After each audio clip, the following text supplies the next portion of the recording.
Fala-se muito de liberdade. É uma espécie de ícone do nosso tempo, uma moeda de troca aceita em todos os mercados do mundo, o certificado de garantia da qualidade de uma sociedade. E realmente trata-se de um grande valor. Mas, se mal compreendido, pode dar lugar a muitos abusos, arbitrariedades, comportamentos imorais, porque até a liberdade tem seus limites. Por outro lado, evita-se falar de compromisso, porque o compromisso compromete e, consequentemente, tira a liberdade. Será? É possível ter compromisso e ser livre de forma harmônica? Casamento é compromisso, fé é compromisso, um contrato de trabalho é um compromisso, a vocação é um compromisso, e muitas coisas mais. Enfrentamos aqui o desafio de encontrar essa harmonia, não por meio de uma explicação sistemática, que já está muito bem feita por outros. Para isso, acrescentamos uma sugestão de leituras ao final, mas mediante casos práticos. Atribuem a Confúcio a expressão, uma imagem vale mais do que 1000 palavras. Poderíamos adaptar o ditado afirmando que uma história ajuda a captar mais do que 1000 palavras. Não se trata só de contar histórias interessantes, mas de ajudar a compreender mais viva e profundamente a liberdade, e também de perceber que há compromissos que são o fruto maduro dela. Gostaríamos de transmitir, pela boca e atos dos nossos personagens, os conceitos que pautam a vida autenticamente livre, que é a vida realmente feliz. A ótica pela qual focalizamos nosso tema baseia-se na visão cristã da realidade, porque julgamos que esse é o sentido que orienta acertadamente a liberdade. Selecionamos alguns casos que se dão na vida real. Por isso podemos dizer, parafraseando uma escritora contemporânea, que as histórias aqui relatadas são verdadeiras, embora inventadas. Por isso, se você encontrar alguma semelhança com a sua vida, talvez a história seja a sua mesmo. Céu. Gregório é engenheiro, mas nas horas vagas gosta de estudar temas filosóficos. Como bom católico, recentemente colocou para si mesmo uma questão que procura esclarecer com Aloísio, com quem se comunica por rede social.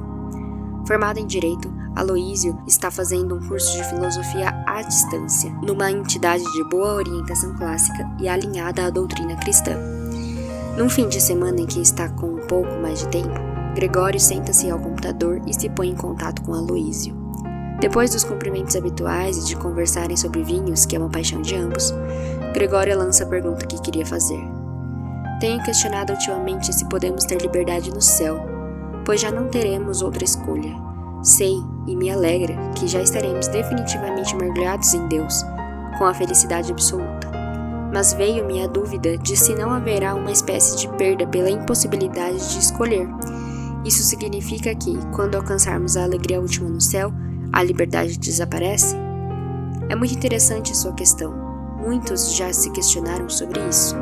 Alguns chegaram a uma solução que não foi boa. É o caso de Guilherme de Ockham, monge do século XIII, que deu origem ao nominalismo. Já ouvi falar dele, mas não muito bem, comenta Gregório. Ouvi pessoas que o criticavam dizendo que foi uma das origens do relativismo e que havia influenciado muito o pensamento de Lutero. É verdade, responde Aloísio. Ele era uma pessoa dotada de boas intenções e muito inteligente, mas teve falhas no seu raciocínio filosófico.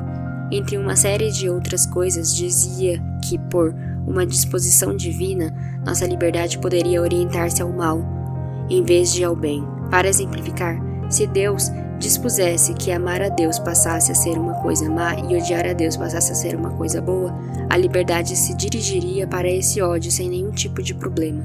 Acontece que as coisas não são assim na realidade. A natureza humana se orienta espontaneamente ao bem. Desse modo, também a liberdade se orienta necessariamente ao bem, embora o ser humano possa se orientar em outro sentido, frustrando tal essência. Já vou percebendo que isso tem a ver com o tema que levantei, comenta Gregório, mas ainda não ficou claro. É difícil ficar claro, esclarece Aloísio, porque nós estamos imersos neste mundo, totalmente mergulhados no tempo e no imperfeito. Aqui na Terra, a nossa liberdade se dirige e se realiza no bem, mas ela se mostra real, também na hipótese de que a liberdade escolha o mal. Para exemplificar, a minha vontade busca o bem do corpo e por isso evita a dor necessária ou prejudicial. Assim, protege a cabeça de golpes que possam feri-la. Contudo, minha liberdade, por exemplo, num momento de irritação extrema, pode escolher bater repetidas vezes com a cabeça na parede. Posso fazer esse mau uso da liberdade.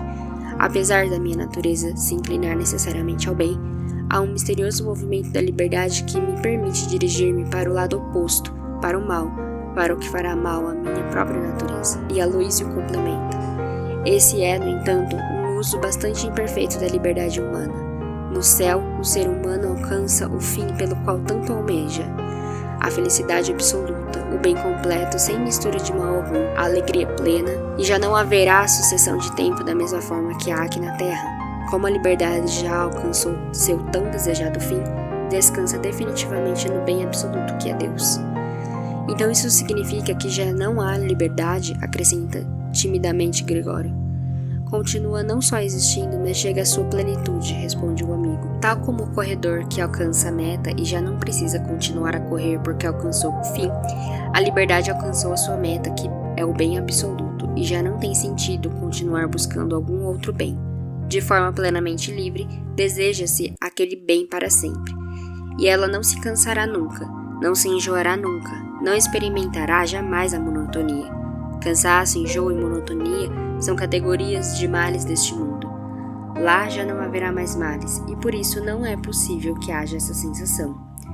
Isso significa que amaremos a Deus para sempre de forma plenamente livre? Diz Gregório.